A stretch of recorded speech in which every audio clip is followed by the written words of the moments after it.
Monsieur le Président, ma proposition ne vise pas simplement à provoquer ou à faire du spectacle. Je voudrais dire ce que chacun de nous pense et souhaite. Qui ici ne souhaite pas que la dette soit purement et simplement effacée? Celui qui ne le souhaite pas, il peut sortir, prendre son avion et aller tout de suite à la Banque mondiale payer. Tous nous souhaitons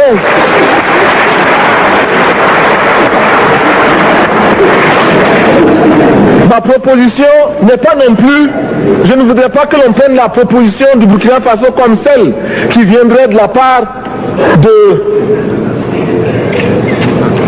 jeunes sans maturité, sans expérience. Je ne voudrais pas non plus que l'on pense qu'il n'y a que les révolutionnaires à parler de cette façon. Je voudrais que l'on admette que c'est simplement l'objectivité et l'obligation. Et je peux citer dans les exemples de ceux qui ont dit de ne pas payer la dette, des révolutionnaires comme des non-révolutionnaires, des jeunes comme des vieux. Je citerai par exemple, Fidel Castro a déjà dit de ne pas payer. Il n'a pas mon âge, même s'il est révolutionnaire. Mais je pourrais citer également François Mitterrand, qui a dit que les pays africains ne peuvent pas payer, les pays pauvres ne peuvent pas. Je pourrais citer Madame le Premier ministre. Je ne connais pas son âge et je m'en voudrais de le lui demander. Mais c'est un exemple. Je voudrais citer également le président Félix Houphouët-Boigny. Il n'a pas mon âge. Cependant, il a déclaré officiellement, publiquement, qu'au moins pour ce qui concerne son pays, la Côte d'Ivoire ne peut pas payer.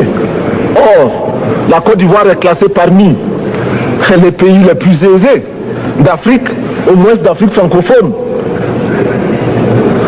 C'est pourquoi d'ailleurs il est normal qu'elle paye plus en contribution ici.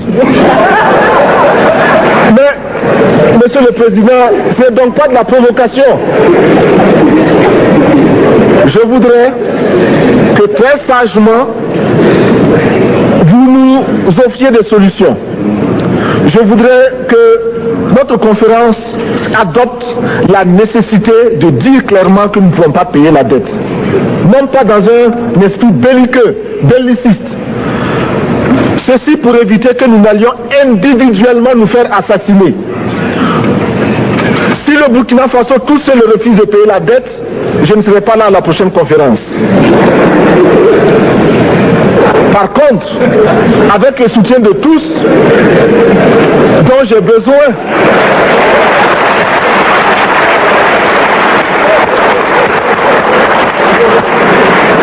avec le soutien de tous, nous pourrons éviter de payer. Et en évitant de payer, nous pourrons à notre développement. Et je voudrais terminer en disant, chaque fois qu'un pays africain achète une arme, c'est contre un Africain. Ce n'est pas contre un Européen. Ce n'est pas contre un Asiatique. C'est contre un Africain. Par conséquent, nous devons également, dans la lancée de la résolution de la question de la dette, trouver une solution au problème de l'armement. Je suis militaire et je porte une arme.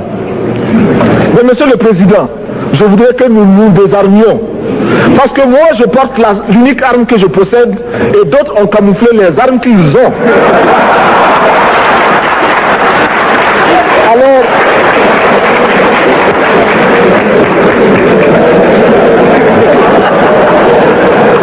Alors, chers frères, avec le soutien de tous, nous pourrons faire la paix chez nous. Nous pourrons également utiliser ces immenses potentialités pour développer l'Afrique, parce que notre sous-sol sont riches. Nous avons suffisamment de bras et nous avons un marché immense, très vaste, du nord au sud, de l'est à l'ouest.